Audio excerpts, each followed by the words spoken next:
Agora a gente vai falar de política. Vamos para Brasília porque o ministro do Supremo Tribunal Federal, Dias Toffoli, anulou nesta quarta-feira todas as provas das delações da Odebrecht no caso da Lava Jato. E sobre mais essa reviravolta no processo da Lava Jato, a gente vai falar direto de Brasília com o Igor Damasceno, que tem todos os detalhes dessa situação.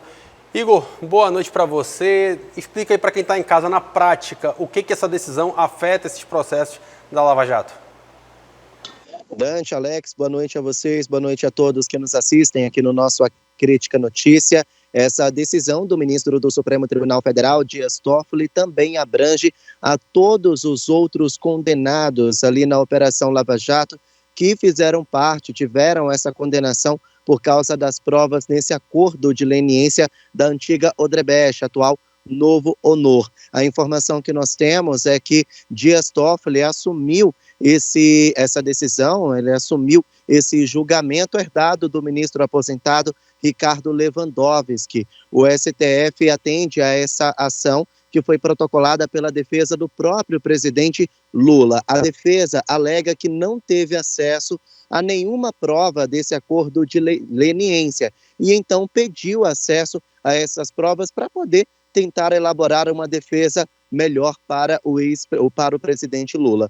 No entanto, na decisão de Dias Toffoli, o ministro também alega que nem o Supremo Tribunal Federal teve acesso a todas essas provas. E então ele acabou anulando tudo, acabou anulando esse acordo de leniência da antiga Odebrecht. A informação que nós temos é que, por causa disso, o ministro acabou entrando em contato com a Polícia Federal e pediu, então, acesso a essas provas imediatamente. Já a Terceira Vara Federal de Curitiba, que foi quem condenou o presidente Lula, também deve desarquivar, entregar documentos e provas nesse julgamento. Na decisão de Dias Toffoli, a nossa produção vai colocar no ar agora, a gente vê que ele fez algumas declarações polêmicas. Disse que esse foi um erro histórico do Poder Judiciário brasileiro ao prender o presidente Lula em 2018. E muito pior do que isso, Dias Toffoli chamou de armação, uma conspiração contra o presidente Lula, que até então iria competir, iria se candidatar às eleições presidenciais de 2018. Claro que essa decisão da Suprema Corte respingou ali no Congresso Nacional e foi alvo de alguns embates entre oposição e base aliada mais uma vez. O líder da oposição no Senado, o senador Rogério Marinho, falou sobre o assunto. Vamos ouvir o que ele disse. Esse acordo nos permitiu descortinar o maior escândalo de corrupção da história moderna do nosso país.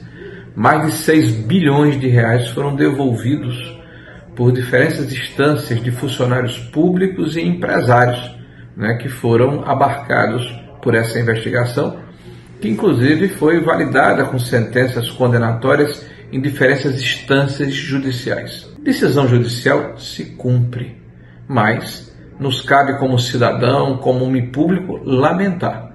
Qual é o exemplo que queremos deixar para os nossos filhos, para os nossos netos, para as pessoas que vivem no Brasil? Já a base aliada classificou essa decisão do STF como uma reparação ao presidente Lula, viu, Dante, Alex?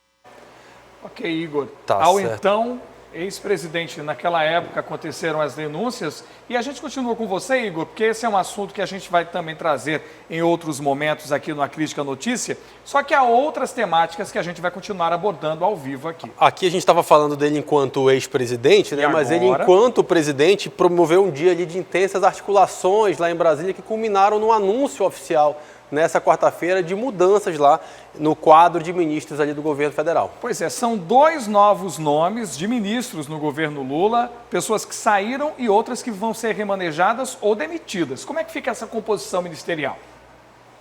Olha, houve uma reunião que terminou agora há pouco aqui no Palácio da Alvorada, naquele prédio ali atrás, entre o presidente Lula, ministros palacianos e os indicados. Essa reunião terminou há cerca de 1 hora e nós já temos uma confirmação feita pela assessoria de comunicação da presidência da República. O deputado federal André Fufuca, do Partido Progressista, é o novo ministro do Esporte, assume no lugar de Ana Moser.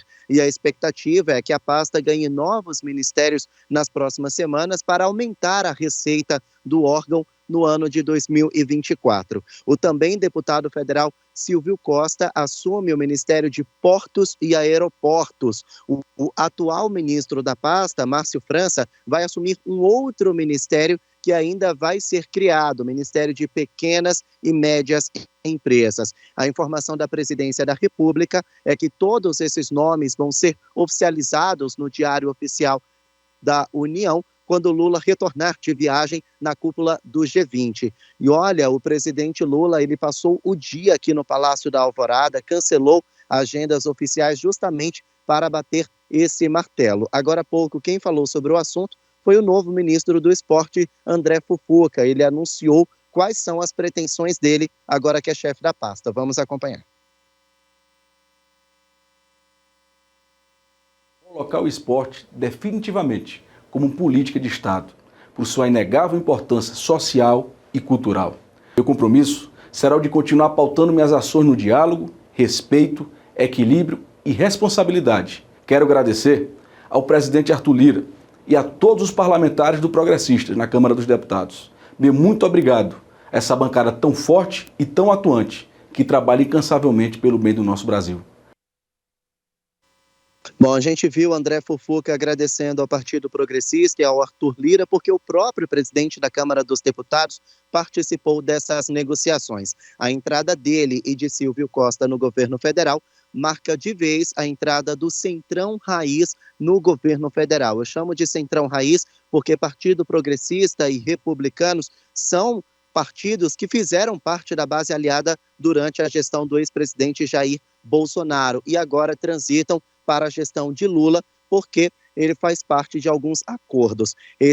A entrada de André Fufuca e de Silvio Costa é para melhorar o relacionamento do governo federal com a Câmara dos Deputados, aprimorar, consolidar a base aliada ali no Congresso Nacional. A gente vai seguir acompanhando todos os desdobramentos. Tá certo, Igor. Obrigado aí pelas informações nessa véspera de feriado super movimentada aí em Brasília. Não adianta fazer nomeação para, respeitando a parte técnica, chegar na hora do vamos ver, fazer esse tipo de acomodação política, né? Pois é. Você gostou desse conteúdo? Então já sabe, né? Dá um like aqui nesse vídeo, se inscreve no canal da TV A Crítica e ativa aí o sininho para ficar por dentro de todos os nossos conteúdos aqui no nosso canal.